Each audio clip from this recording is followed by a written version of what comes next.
Welcome everyone, and thanks for coming to our meeting tonight, the Sydney local branch of Renew, and also welcome to those who are watching online. Firstly, I need to acknowledge that we're standing on land that's never been ceded, the land of Indigenous people, and in this area we're in the land of the Wongal and Gadigal people. I normally say of the Eora Nation, but I read a book this week that said the Eora Nation is not really a thing because it just means here. So when the first white settlers asked the locals where they were, they said, we're here, which is, I guess, very much what country and being on country is about. It's actually being part of it. This is just some more information on Renew and what we do. We have our two magazines, Renew and Sanctuary. We record these meetings, and you can find the videos of all of our past meetings are on our YouTube channel.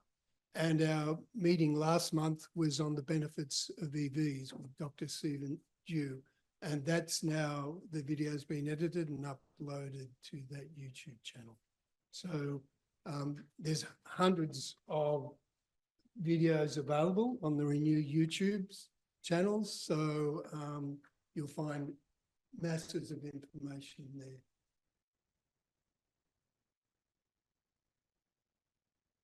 So now I take pleasure to introduce our speaker, who's Dr. Norman Koslowski. He's the principal consultant of Sky High Energy Control, an independent sustainable energy consultancy for apartments and houses.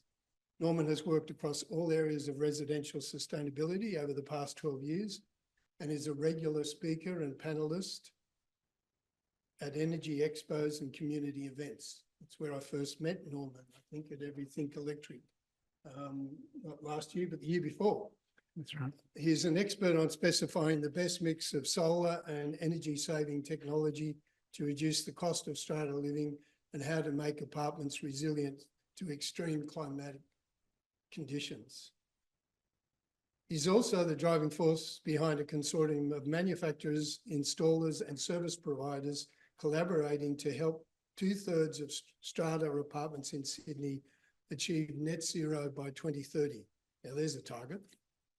And through a mix of custom solar, storage and energy-saving products, backed by long-term low-interest strata finance.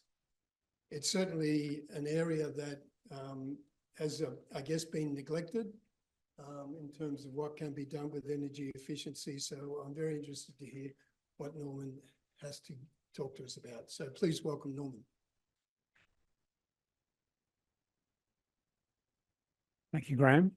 So I'm just coming out of the light, blinking a little bit right now. I've been working on this net zero strata apartment project for 18 months and touching base with partners on their R&D work. So I've got a bit to talk about that a bit later. Okay, so what I want to do is give you a heads up on what the dynamics of the market at the moment and what are the forces at play. And this is my marketing background. I've spent 12 years as a technology marketer with engineering groups. So I'm looking at the horizon and what are the opportunities and what are the threats coming our way and how do we move in and plan around them. Okay, the first thing, end of last year, we reached 3.7 million homes, rooftop solar systems. And by December this year, probably about 4 million. The market slowed a little bit. I think interest rates have been biting, but let's call it about 4 million within half a year. So about 40% of homes. But you know, they talk about damn lies and statistics. This is what's causing a lot of grief in the marketplace. So we've got solar as a silent assassin, and it's taking out coal, petrol cars, and gas appliances, increasing speed. Maybe we're at the beginning curve for cars, but Norway's about 80%, I think, penetration now. So we've got a long way to catch up. But next year is going to be a tipping point for electric cars. We've got the efficient output legislation coming through, and we've got a bunch load of Chinese cars coming to the marketplace, and there's going to be a bit of a price war. So there'll be more choice, and there's going to be cheaper pricing next year. So if you're thinking of an EV, next year is a good time to put your foot in the water. Okay, so back to dam license and stats. So we're talking about 4 million rooftop solar systems, but when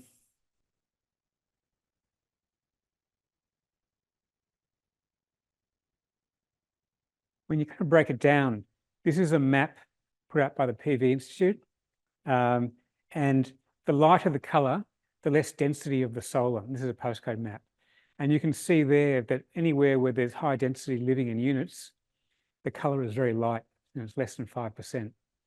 Now, I just looked into Inner West council area, and the figures here are 22% for houses, solar penetration, and 0.6% for apartments.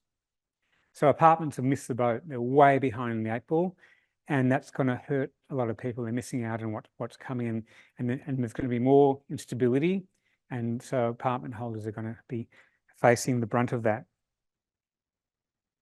This is the potential we've got for solar on units. So you can see there, we've got about 520 megawatts of potential sitting on apartments owned, and 850 megawatts per person, aggregating all the renters together. So there's heap of scope. We're right at the early stages. We're right at the beginning of the journey for apartments. There's another divide. When we break down the stats, that's 3.7 million. 3.5 million out of the 3.7 are solar-only systems. We've got about 180,000, or by now maybe 200,000 batteries installed. And 50,000 of those were installed last year. So we've just started the jump up. In New South Wales, we've got a battery rebate coming into play November 1.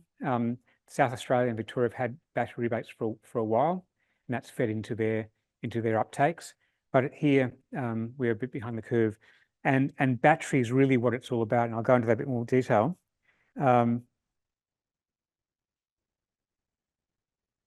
We've got so much solar now on people's roofs that we've got what's called a duck curve.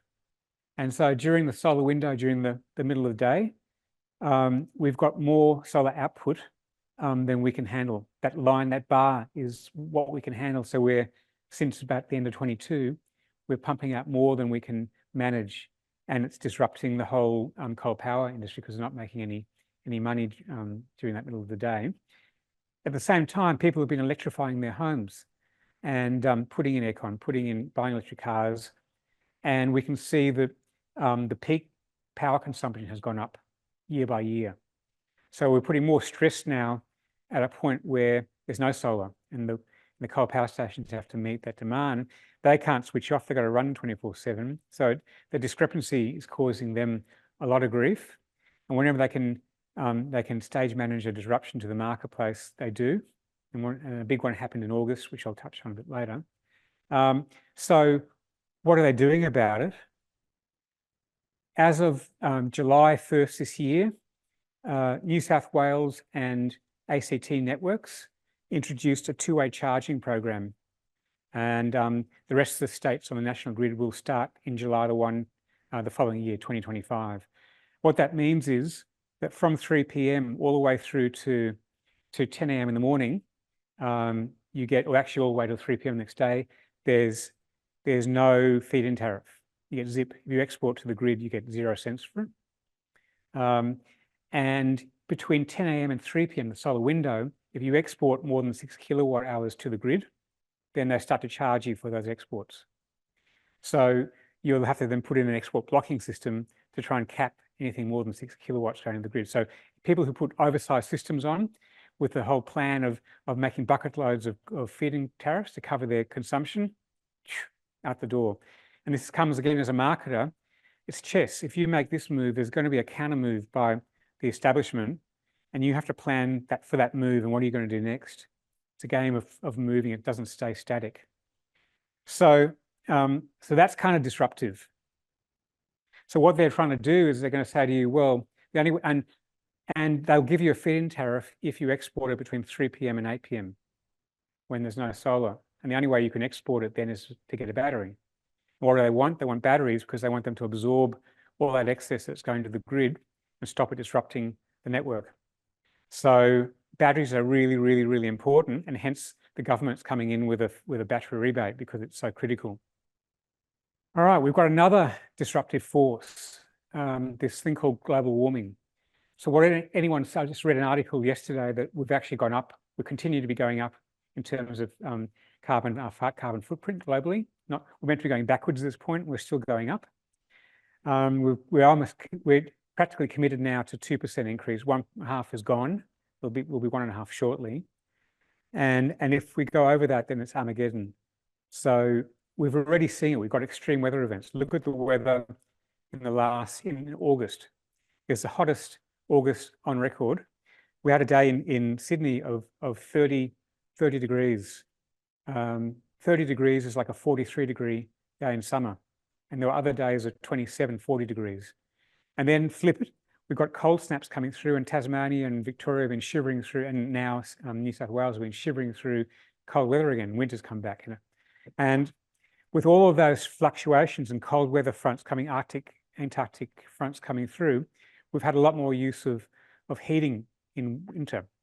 And so there's been a shortfall in supply. We'll run into that in a second. So in August, we had an unscheduled outage at Errowing in Port Macquarie. This is 25% of New South Wales power production. And it's ancient, it's 50 years old, and they've just negotiated with the state government to extend its end of life from next year for another 2 years. It's going to cost taxpayers $450 million to extend it, and it fails about 1/4 of the time. So in this situation, it failed at a time when there was low wind, and so we didn't get the wind support during the evenings that we were expecting when people are putting on their air conditioning. And so we had to rely upon gas peaking plants, and they increased their output by 25%, and they charged like a wounded bull for it. And so we had a 2-day period where the wholesale energy market added $45 per megawatt hour. It was the first time that we've had to cap the wholesale price at $19 a kilowatt hour. So if you're paying maybe in the middle of the day 10 cents a kilowatt hour for during the solar window, maybe 40 to 50 cents a kilowatt hour during peak, this power went up to $19 a kilowatt hour. So if you were on the wholesale market and you didn't have a battery, you use power to run your heater, you would have got a very interesting power bill coming through. So this is the instability that's coming in. Now, as we have more global warming, where we're moving towards a 5-month summer, very small shoulder seasons, maybe a 2-month winter, maybe 6 months of summer. And we're looking at heat waves running for a week, not a few days, and happening every month. So we're moving towards a situation where we're going to be forced to live in air conditioning. I happened to work and live in Singapore for 3 years, and anyone who's been there, you basically have to have aircon at home, sleep in aircon, get into an aircon car. When you've got free time, you go to a shopping centre because it's airconned. And we're moving towards a hostile environment where we're going to have to be using a lot more power. Rewiring Australia came out with a stat that said that in the process of electrifying everything, power consumption is going to go per head, per family, per house, up by about 280% on what we've been using. So as we get rid of gas and petrol, and we add on more appliances, and we use more aircon than we're currently using, that's what we're looking to cover. So we need to look at the way we specify solar systems from a couple of things. From a resilience point of view, most solar systems are tested in Europe in conditions that have no relationship to Australia. An example is a solar system is tested at 25 degrees Celsius on your roof.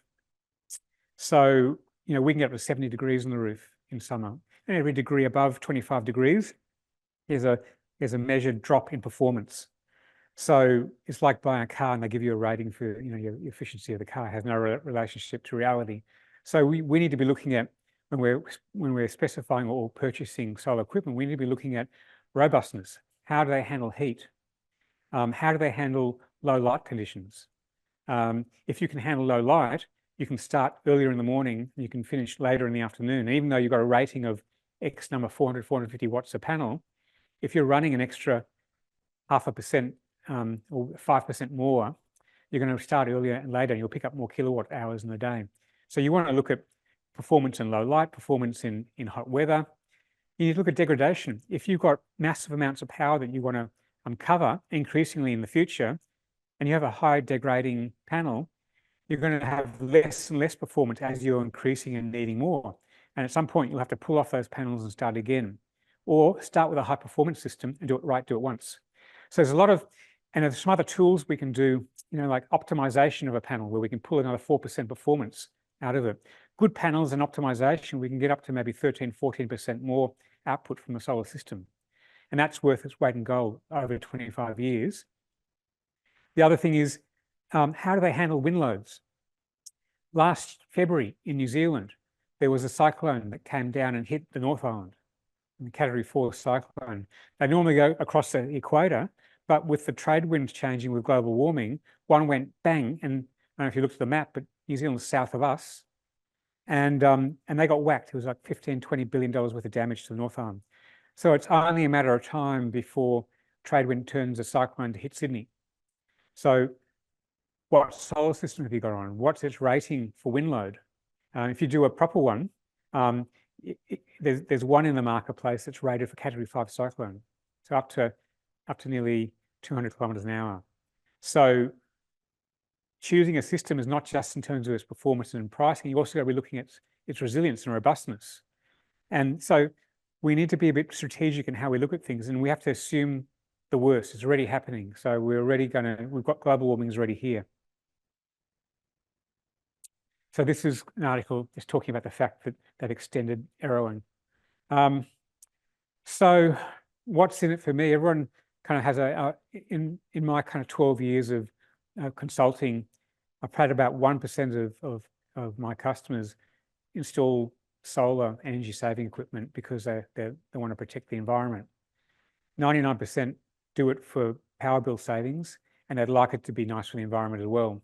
But if it ain't going to help them with their power bill, they ain't going to invest the money into it. So what's hard-nosed in Strata? We've got such a low entry point for Strata. What's in it for Strata? It's bloody hard. I live in a unit. I live in the Strata world. I consult to Strata bodies. I've got one that came to me after I think electrified everything 18 months ago in Darling Harbour. Keen as mustard. The whole body corporate were keen on it. 18 months later, they're still fighting over the wording for their bylaw to get the solar. So 18 months later, the wheels turn slowly, and we haven't got time because everyone who lives in a unit is living in a little sauna. When you have a heat wave of 40 degrees and thermal mass absorbs all that heat, you're basically sitting in something that you're sleeping in 30-degree heat. And it's unbearable. And people are walking outside at night time to get out of the heat load. So what can we do to set you up to make your lifestyle sustainable as well? So obviously lower cost of living. If you can put a heat pump, hot water storage system in, if you can get a battery storage with some solar in it, get an EV charger. You can put on some E-Tech glass on your windows, and you can increase the U load and UV load coming through the windows and your heat loss, so you don't have to use as much heating or cooling.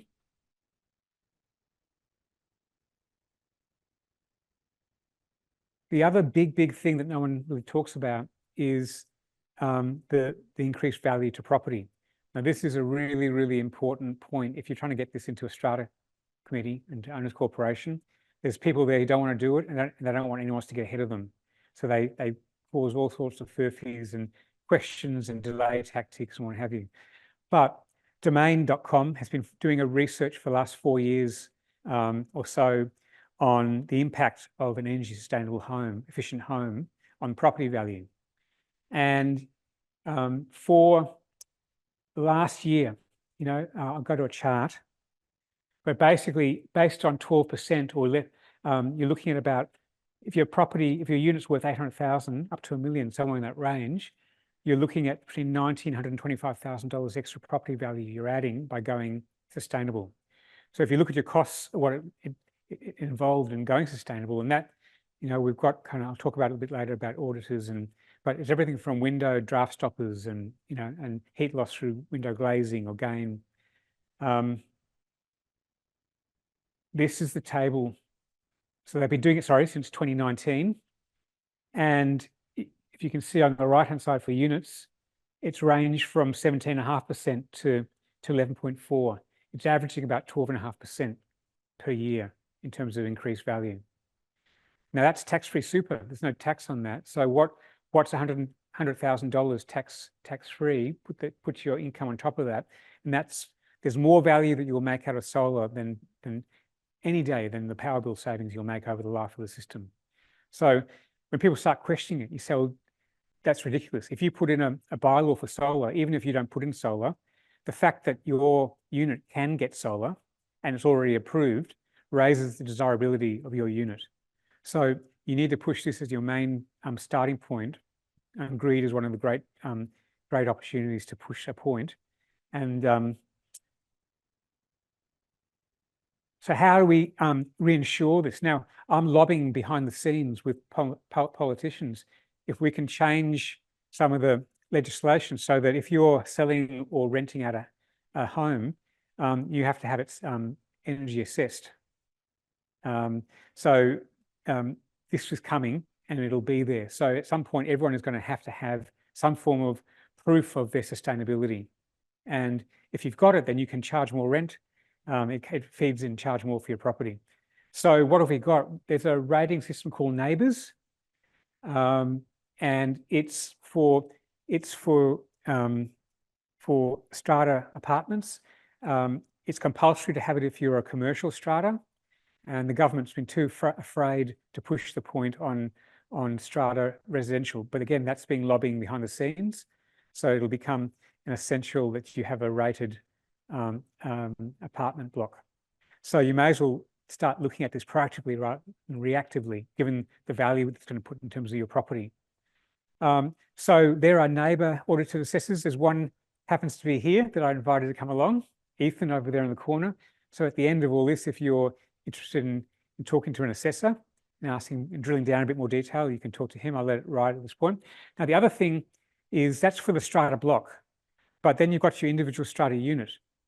And there's another auditing program, energy program called NAIFERS, Nationwide House Energy Rating Scheme, and it's compulsory for new builds and major renovations, but not for existing properties. But that's changing middle of next year. So and at the moment you can have a residential efficiency scorecard assessment done by an assessor. And so you can get someone to come in and look at your unit, and they'll check air gaps, they'll check the installation of the windows, they'll do a full check and give you punch it in into a software program and give you a spit out, and it goes up to 10 stars. So if you've got a 10-star, and we were Graham and I at a smart energy event at the end of June in Burwood, and one of the speakers on the panel with me had her house 10-star rated, and she told what she did to get it to that. But can you imagine if you're selling or renting a 10-star rated unit, the demand and value of that is going to go up.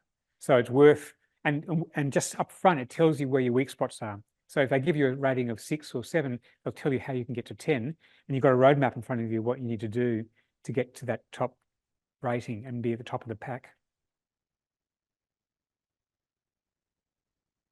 All right, so we've got two conversations. We've got a conversation for strata, solar, and net zero for strata, and then we're going to have a conversation for units.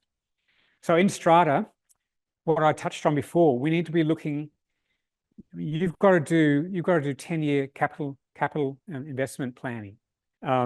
If you haven't got solar and energy saving technology sitting in your plan is 5-7 years old, you're shooting yourself in the foot. You need to have a reevaluation at your next AGM and get solar and sustainable equipment into it, factored in that 10-year plan, because everyone's going to have it. And if you haven't budgeted for it, you're going to create special levy issues down the track.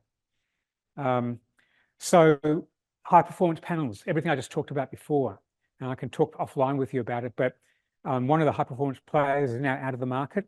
So it's a one horse race in terms of my view, in terms of what's the best practice to put in for and the lowest risk for a strata investment.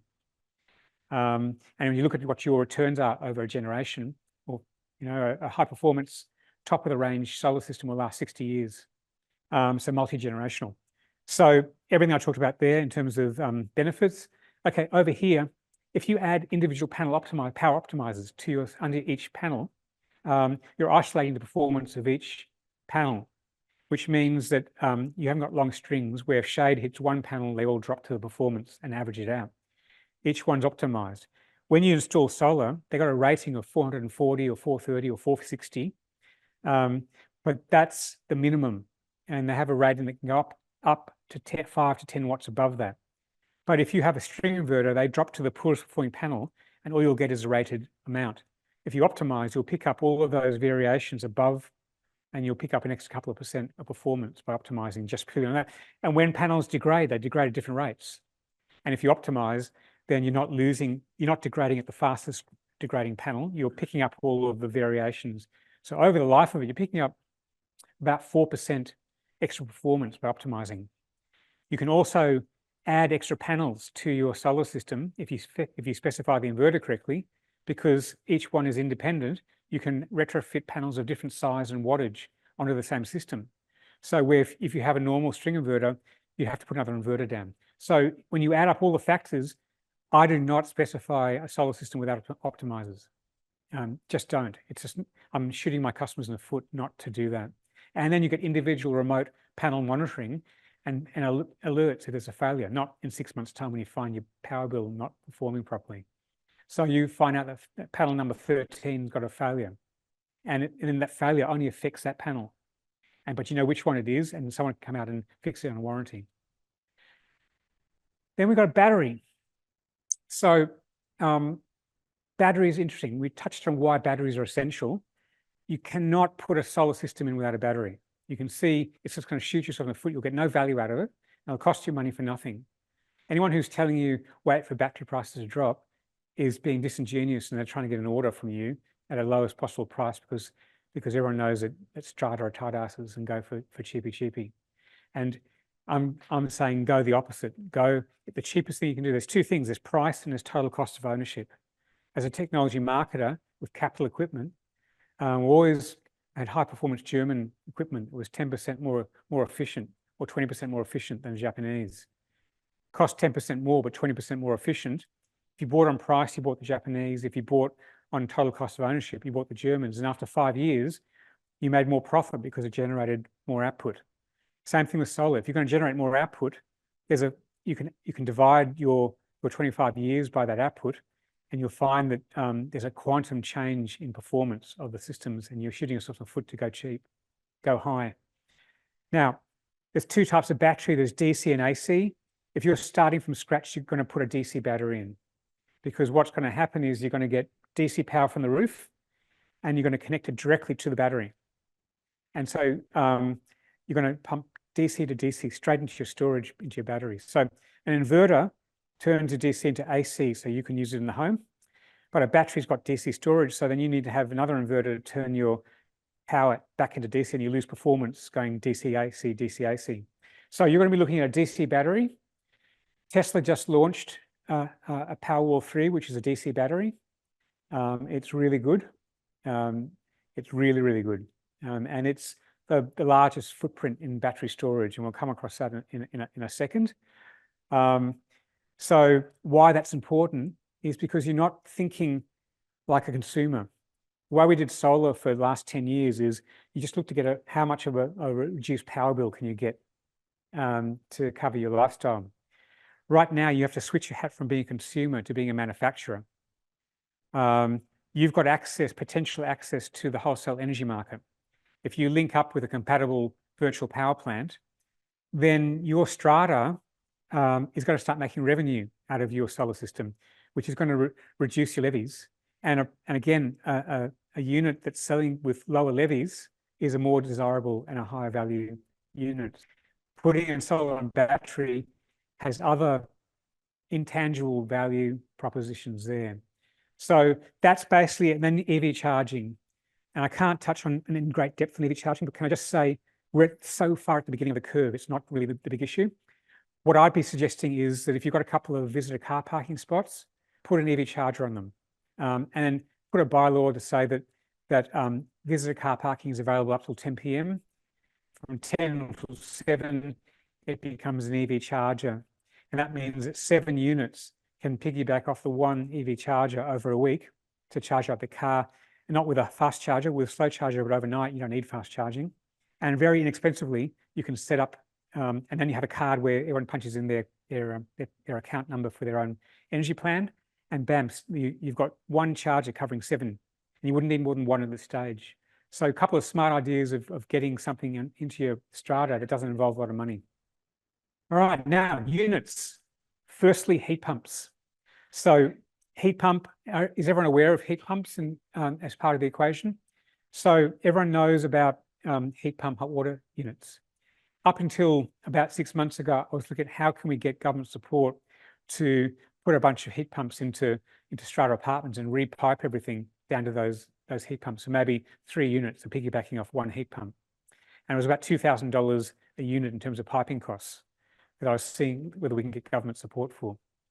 But some lateral development has come, and what we're working on now is a small 80-litre tank where there's one for each unit to heat pump hot water, and you're not relying then upon anyone else. You can run as fast as you like on that individually for your unit.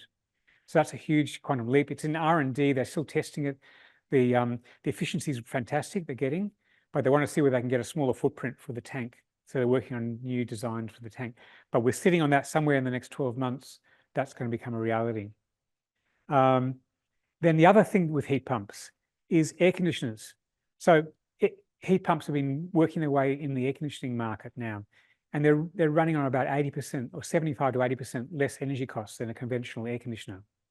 So they're worth their weight in gold. You know, if you can put a reverse cycle heat pump air conditioner in, you're going to have a very cheap way of managing your heating and your cooling. What they're working on, we talked about it. We talked about this for 18 months. They're very close to releasing. Is one single heat pump able to power up 3 air conditioners? So you could have air conditioners in bedroom 1 and bedroom 2, and one in the lounge room, running off just one heat pump. So really exciting stuff in that space as well.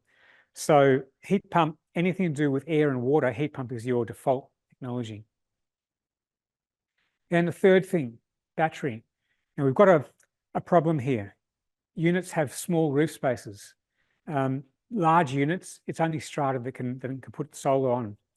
If you've got a smaller block, there's an opportunity to do some power sharing from your roof. And there's a company called Illume with a product called SolShare that's in that space doing a lot of work based in Melbourne. But what we're looking at now, and I've been working with a green energy retailer on this, is the concept of putting in a battery without solar, an AC battery. So the strata will have a DC battery connected to panels on the roof, but an individual unit can put a battery connected to their own individual meter. It can't be done in an embedded network, but if you've got your own individual power bill and individual meter, you can connect up a wall-mounted battery to your meter. And what you can do now is link up again with an energy retailer that connects you to the wholesale market, not a fixed rate, but the wholesale market, which is about 10 cents a kilowatt, 10 to 12 cents a kilowatt during the middle of the day. But sometimes it gets to 0. And once in a blue moon, they actually charge you because there's not enough usage. They charge you to offload some of their power into your battery. So you're going to take that power and load shift it and use it for your heat pump air conditioner in the evening, and you're cooking and what have you, and it's going to cost you only 10 cents a kilowatt or less, rather than 40 to 50 cents, which is what the current peak rate is on average. That's really exciting. What it also means is that you can link up a virtual power plant to your battery. So you can fill it up with 10 cents a kilowatt power during the solar window, use your whatever 2.8 kilowatts of power consumption, because the units don't use a lot of power. And if you put a Tesla in, you'd have 10 kilowatts to export to the grid in peak time and pick up that 50 cents a kilowatt wholesale rate in the evening. So you might pick up 2.5 cents from your network provider to export to the grid during that peak window, but you can probably trade it for 50 cents on top of that on the grid. And again, when there's a day when it's $19 a kilowatt, you'll probably make a couple $100 on that night exporting from your battery. So you've got to now think you're a manufacturer and you're now trading like AGL and Energy Australia and Origin, and you're trading in the wholesale energy market. And when they game the industry to get a high price, well, you get the benefit of it because you're a manufacturer. So you start thinking, well, if I put a small battery in, it's going to be all I need to use. I don't use too much in the evening, but you're going to not make any money out of it. Think how you can make revenue. I've had customers making $1,500, $2,000 credit a year. Forget about having a power bill, they're making credit because they're manufacturers. So the game is changing. And as we get more grid instability, because the power stations are old, they're falling over all the time. And when there's insufficient capacity, spot price goes up. When the wind doesn't blow, the gas peaking plants come on and the price goes up. So there's opportunities there to make revenue. And that's a huge thing, because now you don't have to fight the whole gamut of trying to get some solar onto the roof and sharing maybe a couple of kilowatts amongst all the units. You've got now 13 kilowatts that you can have of your own stored for your own use in export and trading. Huge game changer. And we're working on this at the moment. So again, that's work in progress. All of these are very close to coming out.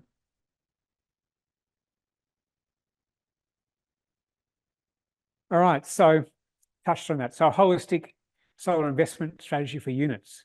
Invest in an AC battery. Load shift that low solar middle of the day power and use it in the evening, and so you don't pay any peak. And then integrate it into a VPP and start making some revenue out of it.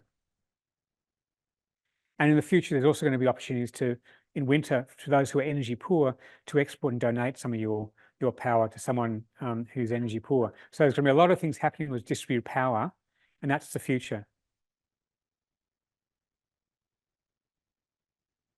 Anyone been to an Electrify Everything talk? They're everywhere, every expo. So their mantra, Saul Griffiths is the founder, is just electrify everything. Every time you need to change a device in your home, make sure it's electric and make sure it's energy efficient. Best practice, and we'll end up meeting our targets. So we've touched on that. So your reverse cycle air conditioning, up to 3 units. Small little 80-litre tanks for heat pump hot water storage. Induction, it's not the biggest game out there. They're expensive. You need rewiring, 32 to 40 amps of power capacity. If you're in a unit and you've got maybe 20 units there, you're looking at a lot of power. So you've got to upgrade your power to the grid. We did the exercise 2 years ago, and it cost $34,000 to do upgrading all to current best practice, extra capacity from the grid. But it's something, if you've got a big unit, you have to look at. So you need to look at, if you're looking at a unit, you have to look at your roof, how reliable is and strong for solar. If not, you have to do some roof work before you start, and you have to look at making sure your meter box is up in best practice as well. And you can start that process now before. So induction cooktops. Out at Burwood, I brought my little induction wok cooker. I'm an Asian-ophile, I grew up in Asia, and I've got a little benchtop wok cooker.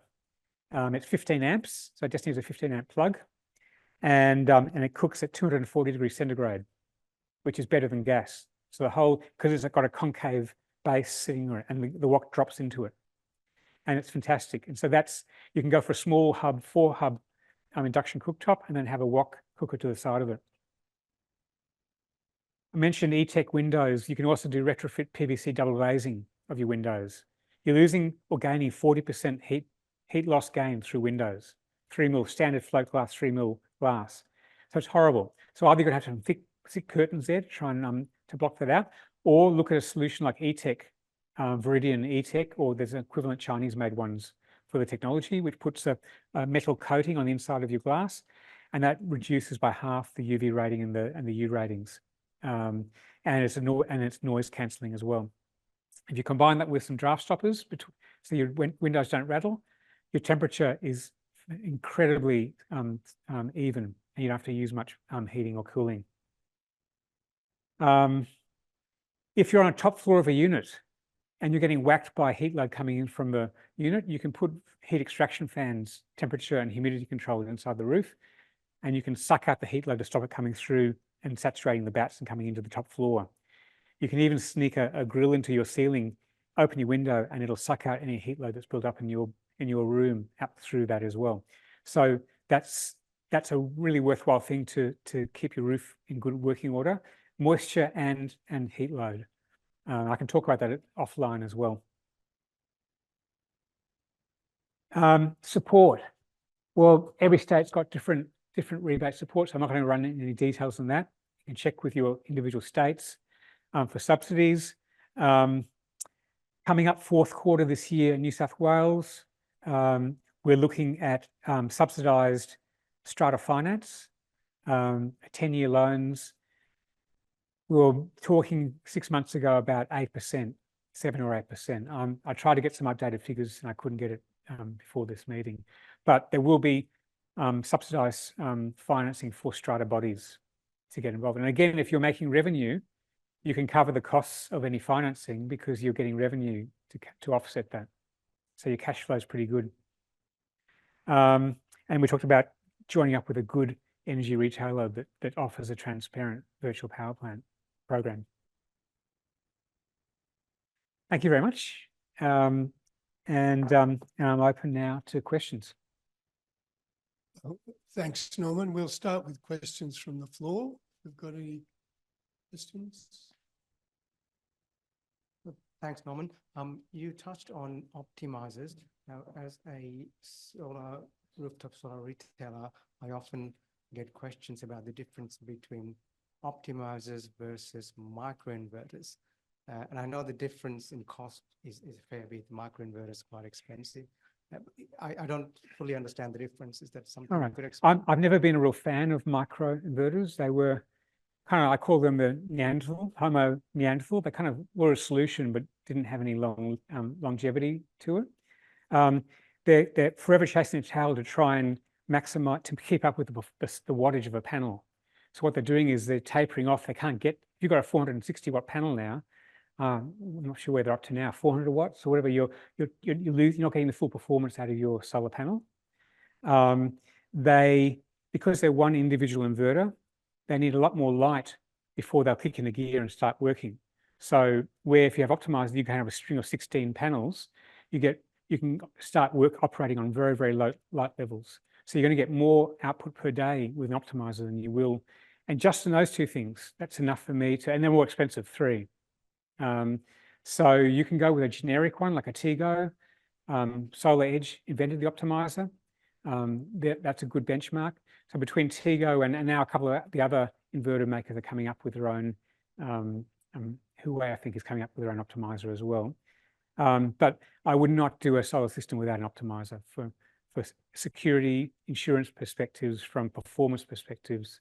And if someone says no to me, they can go to someone else. I'm not going to carry the mental burden of that. Anyone else?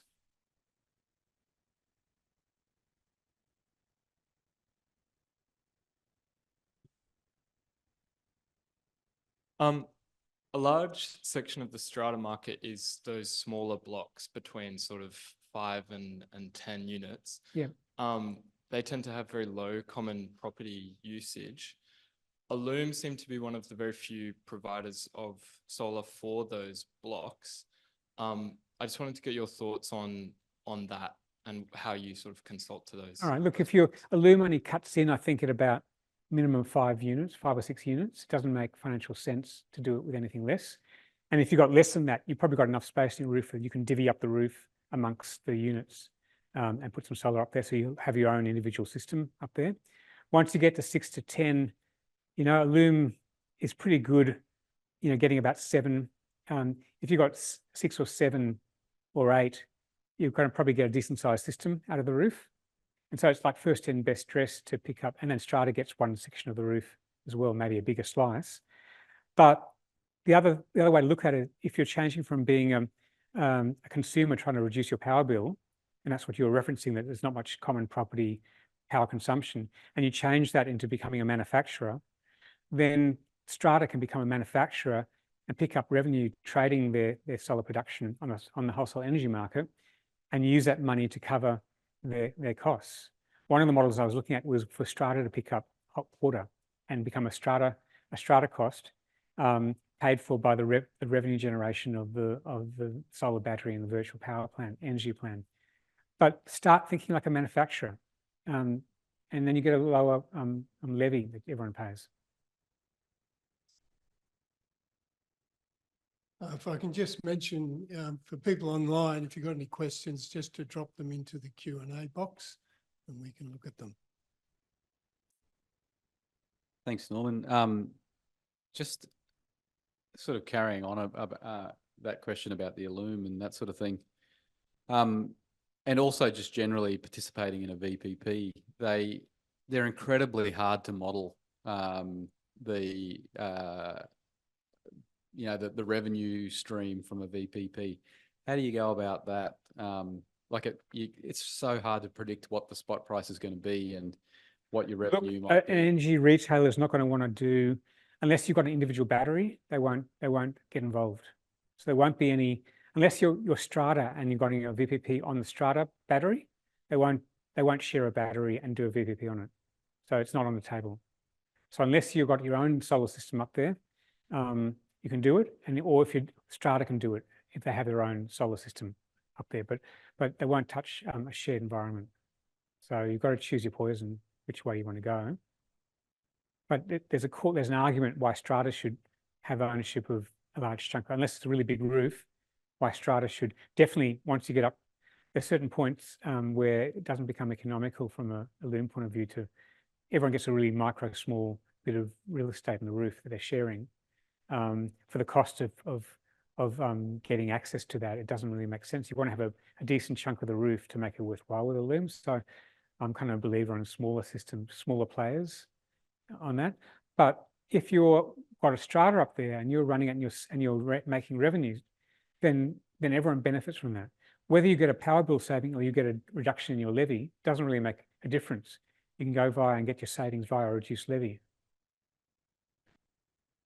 Have you looked into the tax implications of the Strata making money off No, solar? I haven't. But given how desperate the government is to get batteries in, anything that quashes that is not going to be on the table. So I think it's a moot point.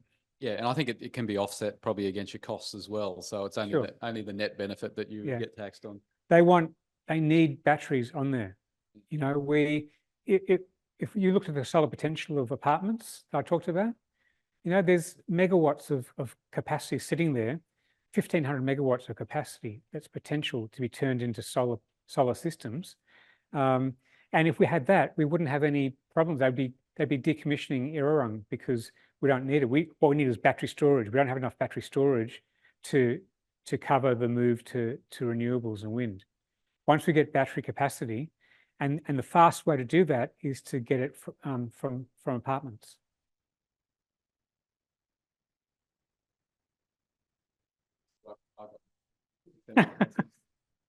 Go ahead. On your heat pumps, most apartments probably have like a 50 to an 80 litre electric storage unit for the ones you're talking about at the moment. Given that heat pumps are so much slower to recover than a normal electric element heater in general, is 80 litres of storage going to be enough? They're in the process of working on that tank, but we talked about it. You know, 40 to 50 litres per person is how you factor in usage. If someone uses the heat pump in the evening, the hot water in the evening, someone uses in the morning, on average, there's 2 people in a unit anyway. We're getting more single household units as well. You're not going to get more than 2 in most cases. And maybe if you've got a bigger family living in, squashed up in bunk beds in a unit, you might look at two hot water units coming into play there. But because and it takes maybe an hour and a half to reheat. So if you've drained it, an hour and a half later, you've got hot water again sitting inside the tank. So I think it's really smart because it's right. CFP is probably going to be 6, something like that. So 1 kilowatt of energy is going to of consumption is going to equal about 5 kilowatts of heating. So it's going to be practically nothing to run your hot water. I'm guessing you're probably not going to have a backup resistive element in these like you do in a sort of normal, say, 315 litre system. So if there's inclement weather, they have that currently. They have that as an option, so they could add that into it. That probably will be there as an option that you can go to electric. And you just have to manually turn that on. Yep. Yep. Well, from a phone or from an app. Yep. Yep. Okay. Sorry, there's someone over here.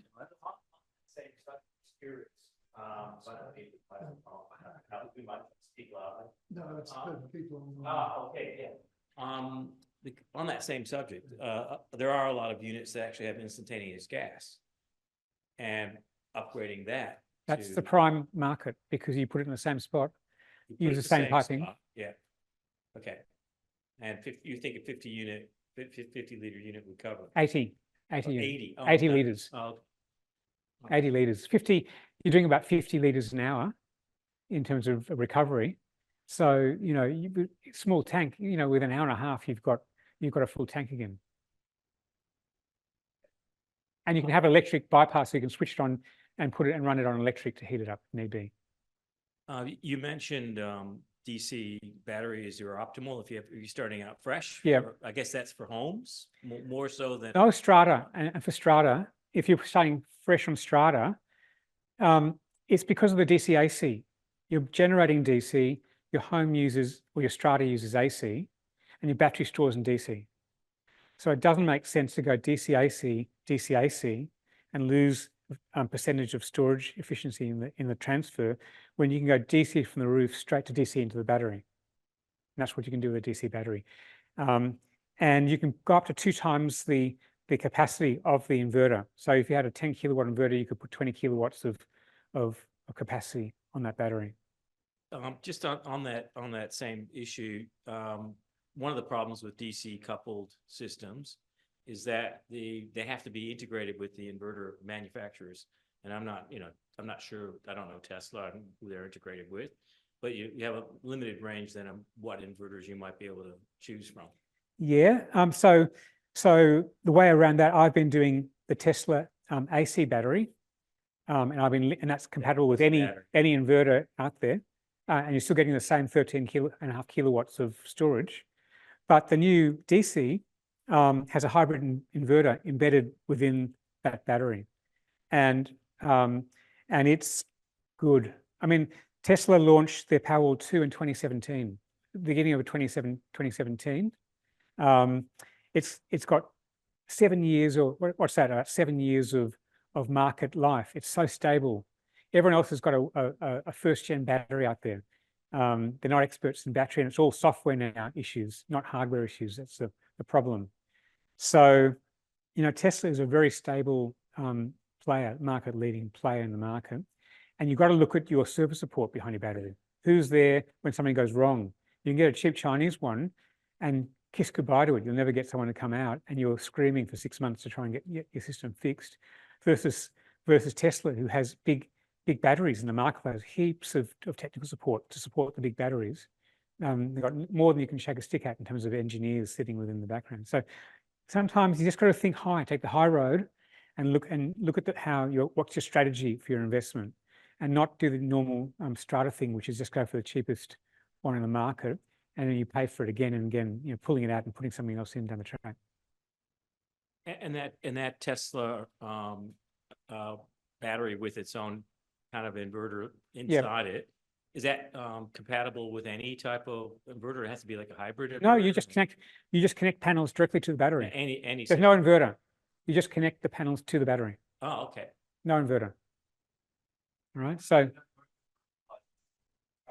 Tigo optimizers are a generic are a generic optimizer, not brand specific. So you can put them on any inverter setup. So you could put Tigos in that situation and you'd have an optimized solution.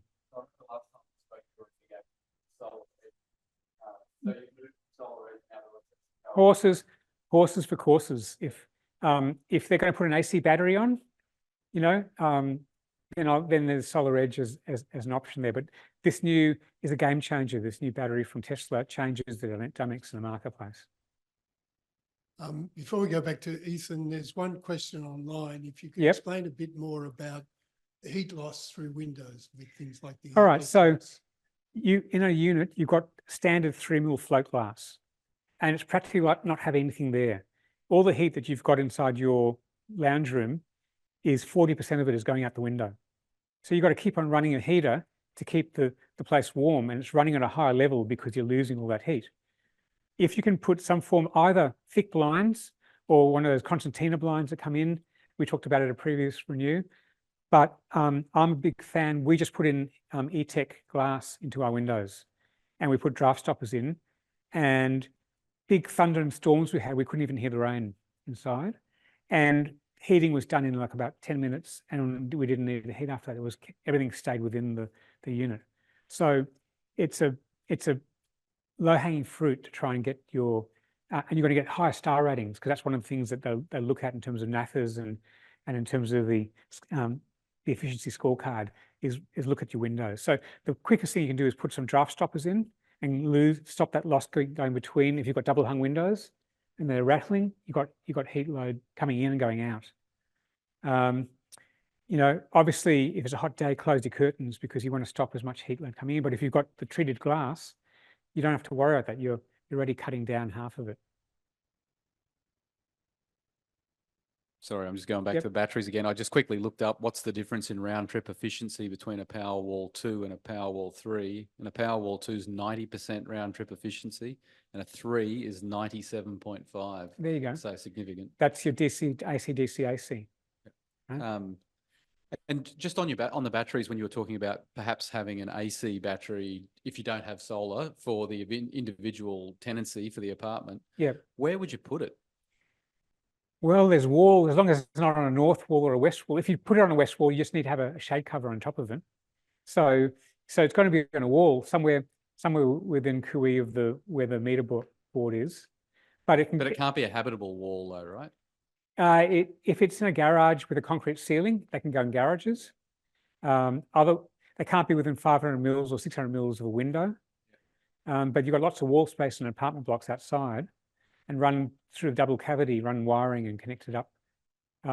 It's all doable. It's a fantastic opportunity. Particularly in buildings where there's a single main switch room and all the metering's all in one place. Nice and handy.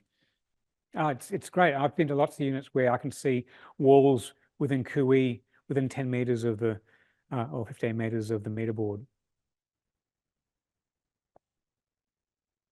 I've just got one quick question. You mentioned the improved or new split systems for AC, where you get 3 bedrooms. Yep. I mean, there are existing systems like that. Is this a new development? Or? It's very efficient. You're looking like at COPs of about 6, incredibly high efficiency ratings. So what that means is it's about maybe 80% efficient. If you look at air conditioning systems, ducted at maybe 2 or 2.9, something like that. Maybe if a wall mounted one, maybe it's 4 or 4 point something or other. To get up in these high levels is incredibly efficient, and it's designed for units in terms of footprint that it takes up, in terms of the wiring to connect up to 3. So you would look then at maybe a 7.2 kilowatt aircon unit for the lounge room, and like 2.5 kilowatts for the bedroom, 2 times 2.5. Like a variable volume system where you've got one condensing unit, multiple heads. I haven't gone into the back end engineering breakdown of it, but it's just a heat pump. So you're getting the air, and you're sending it to a track going left, right, or in the middle to the aircon that's running. So it's about airflow how much airflow they got on that. And that's what they've been designing, how to make it work so you can run 3 off it. I haven't drilled down. I'm going to have another meeting with them. I got this information today because we've been talking about it for a long time, but I will have more information. I'll offline, I'll kind of give you an update. So given the long lead time and difficulty of installing solar for strata apartments, do you think it's worthwhile getting them to install batteries without solar? Is that, I mean, you spoke about Well, that briefly. what I've got to do is talk to councils, but basically if you're putting a heat pump, it's considered a minor renovation. That's in New South Wales, and it's pretty equivalent in the other states.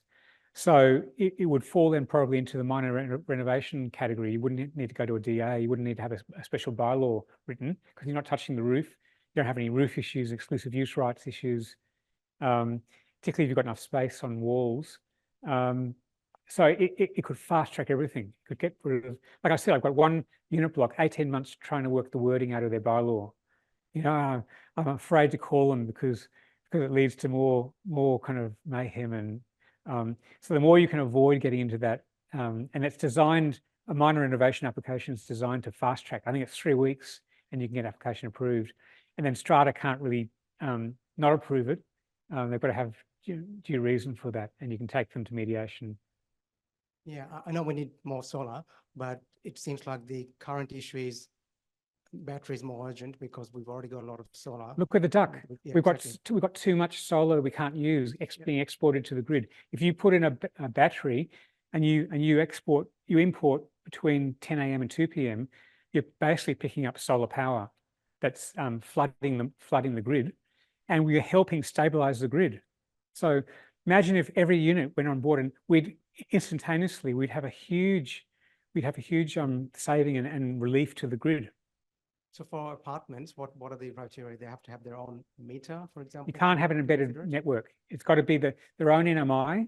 You have to have your own power bill, your own NMI number, and you've got to have your own power bill. So then it can be linked with a VPP energy retailer, and you're working with them and you're working with the wholesale market. Thank you. Just to shift to another subject, EV charging. Yeah. In Strata units.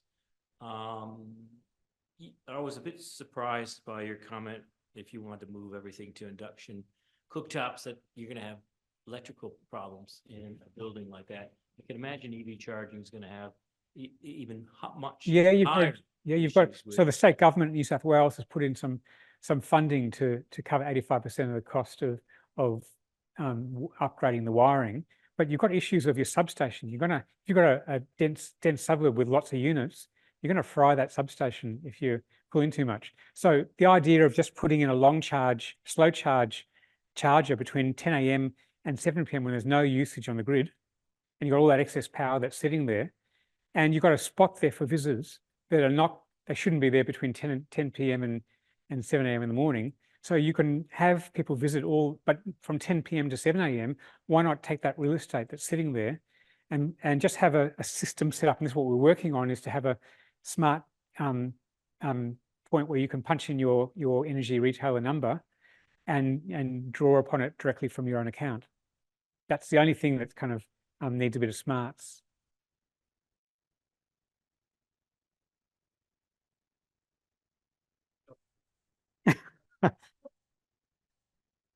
Just adding to that, there's great load management systems out there at the moment that will curtail charging and slow the speed down. Most of the open charge point protocol chargers can go down to like 5 or 6 amps, all the way up to 32 amps. So if you've got the capacity available at the time, like your individual network and your main switchboard's not constrained, the load management system will just ramp those charges up and down automatically to meet, so you don't cause any problems to your part of to your main switchboard. So yeah, that's technology's being deployed everywhere at the moment. It's standard. My only comment there is that we're so early in the curve with electric cars, and particularly in terms of units. If you've got one visitor car parking spot and you can charge up to 7 cars per week, It's been a long time before you're going to need any kind of extra load and capacity. And the bigger the unit, the more visitor car parking spots. So 2, 3, 4. We're not going to need. We can kick that can down the road. The more important things. It's more important to get a battery into your unit, get a heat pump air conditioner to your unit, fix your windows up. There's bigger fish to fry. If you can do something that's really low cost, and it's shared amongst the whole strata, it might provide an incentive for people to buy that electric car next year when the prices start getting really interesting with Chinese EVs coming into the market. Yeah, there's something I guess, and I should say again, like I'm absolutely not against any of this. I'm 100% on board and with you all. But like one of the barriers I've seen with EV charging, for example, is that most councils, and I think this is probably at a state planning policy level, is with visitor parking spaces in apartment buildings, they were put there for a reason, that it's in order to not have cars parked on the street, and sort of keep those parking spaces available. So in order to convert a visitor parking space to EV, you need a DA for that. And most councils are probably, I know City of Sydney in particular, are basically against it. This is a topic for so another. This is an advocacy thing, I think. This is a topic for another talk. But people who live in apartments, you have to operate like a union. You need to combine to lobby. The only way that democracy works is you have a lobby group, and you need to pull in 15% of the population, all members of a strata living strata group, and push that point. This is a way that they can deal with a lot of charging issues with very little investment and cost. That money the state government's offering to you to upgrade your wiring for EV charging, God, put it into infrastructure to support units, in terms of put it into cheap finance. Get the interest rate of finance down, and don't put the money into that. Put it to where it can actually make some use. Most people in strata don't have a problem, that they don't respond to rebates. It's about affordability. They can't afford special levies.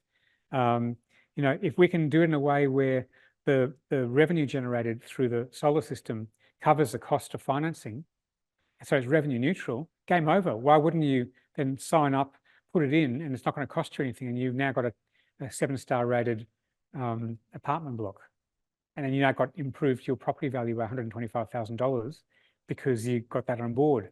Got to start thinking bigger beyond the narrow confines of where we've been operating. So we need a lobby group. We need to get in there, and we need to talk to government, particularly on the financing point of view. ACT is partnering with the federal government. They're offering a trial program, 0 interest for 10 years for apartments. I mean, that's where the game should be. This is a state-only product that's being launched 4th quarter because of politics between state and federal. But if there's a lobby group in play here with 15% voting power, then we have a different conversation. That's it. I mean, there's a lot of people in the metropolitan Sydney area that live in strata, so they do have a lot of potential power. No one's using that power. It's sitting there latent. Yeah. Sorry, there's someone wants to. Yeah, I just want to second that lobbying comment as well. Like, I've been speaking to Bright about a strata program, and because they did that for the ACT, and whilst they haven't considered it at the moment as a product, they are willing to consider it. So certainly for people to jump onto it, they should. Well, I know they're willing because I'm talking with them. Yeah. But it needs federal and state to work together. And at the moment, it's state only. I do have a thought though, that like I find most owners corporations are quite ambivalent towards projects that have a high capital cost.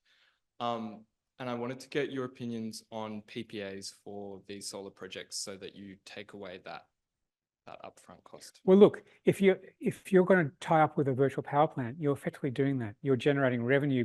You're not taking the power bill to zero. The less power that the strata uses, the better it is, because there's more to export, more revenue to make. So if you start making a few $1,000s a year in credit, and that comes off the levies, you won't have anyone saying no to that.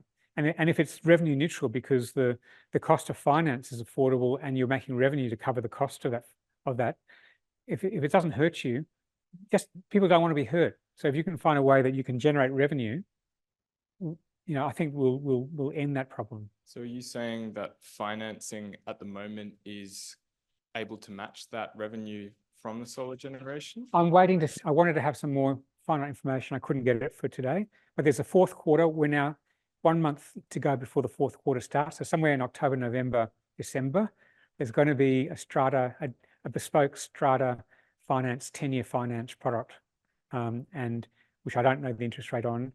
But the thing is that in the meantime, if there was some lobbying going on from a body of Strata owners and renters, if the rental legislation changed and landlords were forced to put in a battery and heat pump air conditioner as part of livability for units, we would have a quantum leap again in developments. We need a little bit of carrot, we need a bit of stick, and we need the government to have grow some dongles.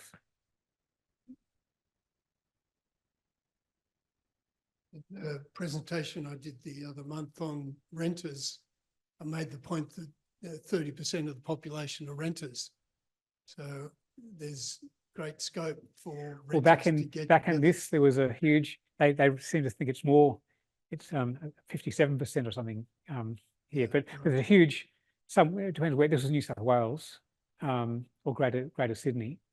But look, if you go to some areas like North Sydney, it's 73% of people living in units, and a big chunk of them are renters. Around Prince Alfred Hospital, around all the hospitals, you've got heaps of people renting who are workers, emergency workers working in that environment. We need to have some consideration of emergency workers and finance affordability for them. Okay, well, I think we might bring it to a close. Thank you, Norman. It's been a very informative talk. Thank you. You've shown there's so many opportunities out there.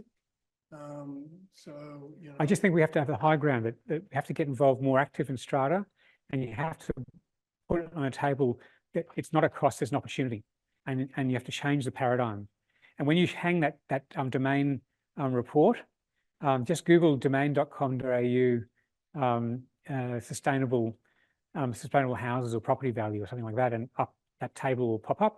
What you have to do is show that it's actually going to help everyone. So even if you didn't put solar in, the fact that your unit could have solar or have access to it changes everything, and you get value out of it as well, even if you don't get involved yourself.